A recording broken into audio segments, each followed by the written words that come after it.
It's day 8 of the 365 challenge. Yes, it is. It's day 8. I have made it a full week. I have been a woman of my word for a full week. We could just keep the momentum going. And I even made it through the work week unscathed. So, I started the vlog last night, unfortunately, because of a little stomach issue or a booty issue. I don't know which one you would consider it. Listen, it is 9:57 p.m. The night before tomorrow's vlog, which this will be, but we're getting started early. I hope you can't hear Jose's TV out there, but yes, I'm in my bonnet, excuse me, but this was an emergency. I will forget the details if I don't say it now. So if you are squeamish and you don't like anyone talking about poo or any of that kind of thing, this might be too much information for you, so just skip ahead to the next clip. Listen, I was just sitting here in the bed, oh God, probably about 15-20 minutes ago, and this might be TMI. I am so sorry, but this is important. I've done several fasts in my life. I've even done have I done a 3-day water fast? I think this is my first 3-day water fast. Yes, I've done a 40-day Daniel fast. I've done several. I used to religiously do 18-6s. I've even done alternate day fasting. Overlook Jose. But about 20 minutes ago, I'm sitting in the bed watching Jill Scott on this podcast. It's not relevant, but anytime I can drop Jill Scott's name, it's relevant. So listen, I'm sitting here. Sorry, Jill, I didn't mean to add you to this, but listen, I'm sitting here and my booty hole, my bum hole started like... Wait, man, play a few games, okay? Okay. What you doing? I'm vlogging. What? Never mind. I get this ball. My booty hole started like internally clenching, if that makes sense, but not like flutters. It was like flutters. And I was like, do I have to poop? And it kept doing it, and it was getting stronger and stronger, but it was like, I had never felt that before, and I've never experienced this before. So my long-term fasters, you can chime in on the comments if this is a thing, but thank God I listened to myself like, you better go to the bathroom just in case. It didn't feel like I had to go to the bathroom, but my inner self knew, you better try to go to the bathroom. Like, there was no activity with the belly, but I felt some flutters down below. Thank you, Jesus, that I went to that toilet when I did, because it would have been a whole travesty in the Duarte household, because I would have probably just went and got in the tub and cried. All right, I will pick this vlog up tomorrow, and we'll see where we are then. But yeah, that was really weird. And it had a, well, I'm not going to go into details, but yeah. So if you get some weird flutters that you've never felt, just go to the bathroom just in case. That's the PSA for today. Okay, bye.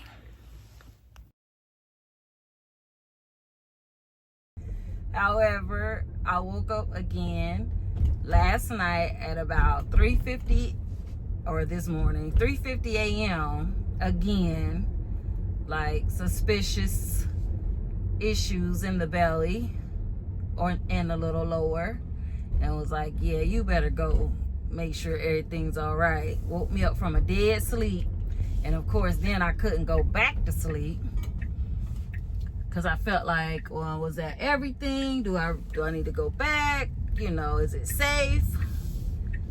So I finally fell back to sleep at like almost 5 a.m. And then the strangest thing, I had two like demonic dreams like back to back. And I rarely ever remember my dreams. Like, I dream every night, and I know I dream. It's just like I don't remember the details of the dream. But both dreams, I remember the detail vividly when I woke up each time.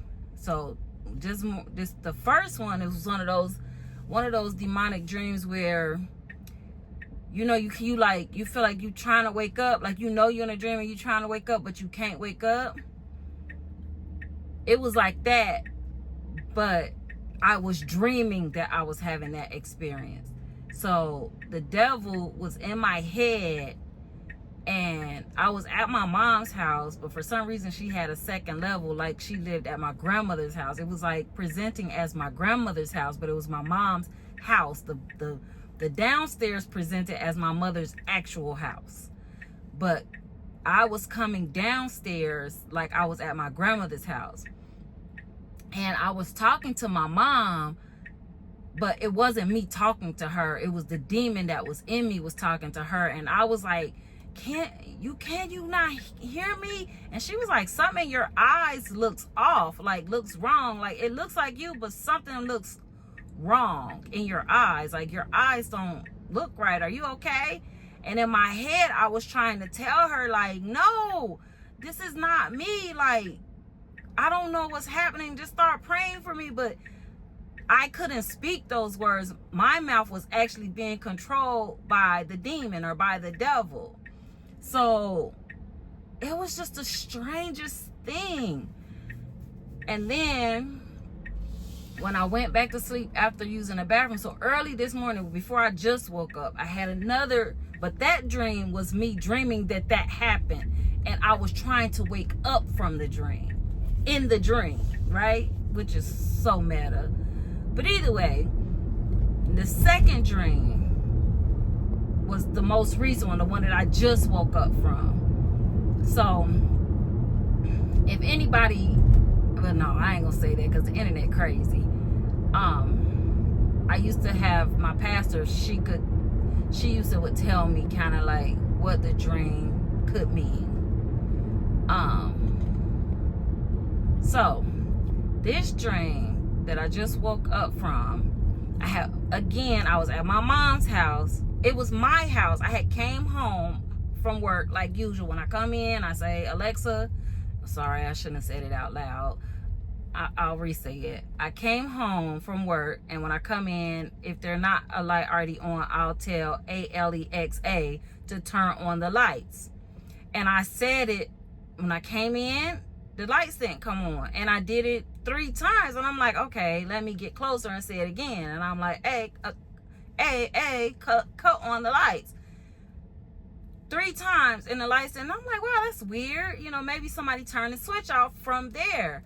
Come on, Papa, choo. So I go to the switch on the wall. Now, this is my house that I currently live in. Like, it looked just like my house and everything. Nothing changed. I go to the wall to flip the light on. This is when it gets weird. The light switch is like at my mom's house in Ohio, but it's like back by the kitchen. So I'm like, I cut the light switch, and I'm like, I flip the light switch both ways, and the lights don't come on. So I'm like, I'm starting to feel like tingly, like creeped out, like something is not right. Like the lights should come on. The lights in the neighborhood are on. You know, something's wrong. Like I feel like there's a presence in the house and something's wrong. Black person me in real life would have been like, hell no, I'm getting out. I would have just left. But no, in the dream, I walk forward because in the kitchen I can see that there's something on the stove, and I can see the eye on the stove. It's like electric eye, so you could see the red that there's something cooking on the stove. And I'm like, Jose done left something. Why would he leave something on the stove? And how long has it been on the stove? So I go into the kitchen, and there's a pan on the stove. Inside the pan is what looks like a piece of paper folded. It's a lid on top of the pan, and it looks like a folded magazine, like if you was to rip a sheet out of a magazine and put it in the and fold it over. and put it in like a, what's the smallest one, like an 8-inch. I think that's the 8-inch pan, the smallest pan. But I picked it up to like take it off the eye, because I don't know how long it's been on there or whatever. And as I pick it up, there's like something swirling around underneath the paper. Like it looks like red sauce, because you can see through the lid, like tomato sauce, like pasta sauce, but like watered down pasta sauce swirling underneath the paper. So I go to throw it out, and I hear a noise downstairs in the basement, and I'm like, oh shit, they still in here. So I get there, and I'm like, okay buddy, you got this hot pan on the stove, I'm gonna light, if you come up these steps, I'm lighting you up. So I take the pan, I pour everything in the sink that was in it, and I have the pan, the hot pan, and then I grabbed something else, but I can't remember what it was. So I got the hot pan, and I got something else in my hand as a weapon that I grabbed in the kitchen. So I see that the reason I go toward the back door, because I'm like, there's somebody in here. And we have a back door at my mom's house. She has a door in her kitchen that goes down to the basement. But you can go through that door, you can go down in the basement, or you can go outside. I see that the door between the basement and the upstairs of the house is open. So I go to close the door so I can lock it. So if they are, I know they're in there, but I'm like, I don't want them to come rush me. But I can hear them in the basement, so I know they're in the basement. So I said, let me lock the door real quick. I close the door, slam it, but before I close it, I peek. I don't know why I peeked around the corner to look in the basement, and sure enough, it's the basement of my mother's house. There's her basement is like wide open, but there's a bar, like a support beam in the middle of the floor. There's looking like a white man with like dark hair, probably like mid-30s to 40s, long dark hair, like it's hanging all the way down his back. He's sitting on the floor, crouched, rocking, facing away from me. So when I look down the stairs, I see him, but he don't see me. But as I go to like pull back from peeking, he turns and he sees me, and he starts rushing over the door. So I close the door, lock it real quick. As I'm locking the door, for some reason, her door changes. Her door that is normally like a wooden, it's an all wooden door. You can't see through it. As I'm locking the door, there's glass panels in the door, so you can see both ways. So I'm locking the door, and so I put a chair under the door because he can see me and I can see him once he come up the stairs. So I just put my head down. I shove a chair underneath the door.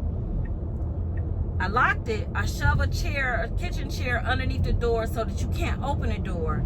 And I'm standing there with the pan, and I just begin to pray. And I put my head down on the chair, so when he comes upstairs, I won't lock eyes with him. I just put my head down, and I'm holding that chair. I got the pan, but I'm thinking to myself, the floor is slippery. Like her floor is like, I don't want to say a linoleum kind of floor in the dream. And I'm thinking to myself, if he really pushes this door, am I going to be able to hold it? But in my mind, Jose was right behind me, so he should be coming in the door any minute now. So I'm thinking, I just got to hold the door until Jose gets here.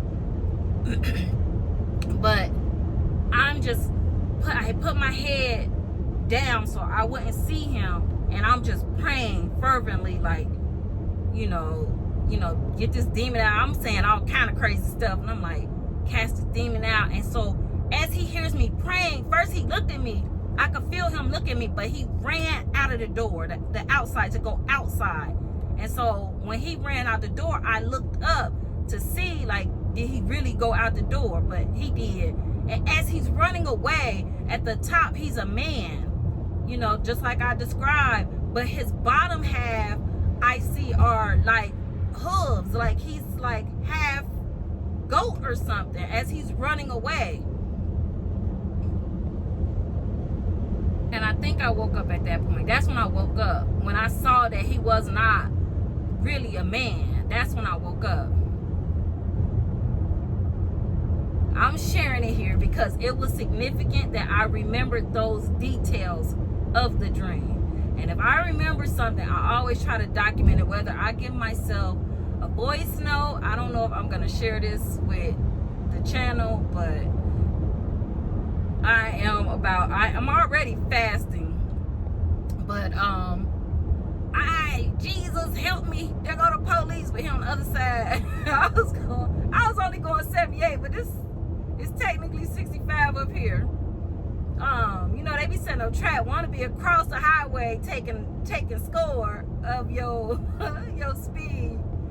Anywho, so that was the dream, and I feel like it was significant that I had 2 demonic dreams in the same night. And the first one being one that even now I can remember the details of the dream, and that, like I said, that's very rare. And Pastor LaShawn was telling me, like, if you remember the details of a dream, then there's some significance for you to understand of the dream. So I'm like, okay. The only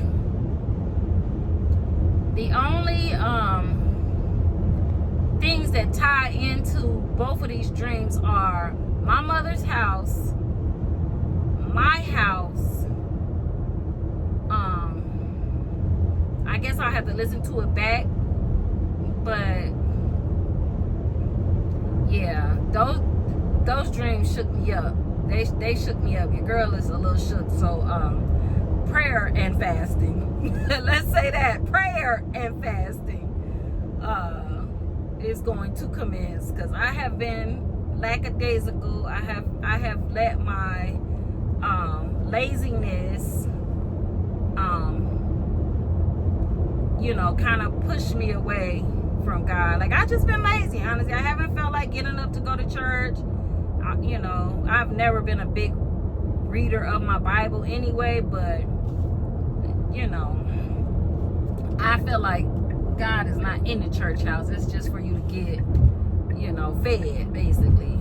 So I would do, you know, home study, but I do notice the difference in, like, I'm cussing more. Like, I can tell I'm raggedy in my walk right now. Like, I don't feel like God would be pleased with how I'm talking and, you know, how I'm carrying on, so to speak.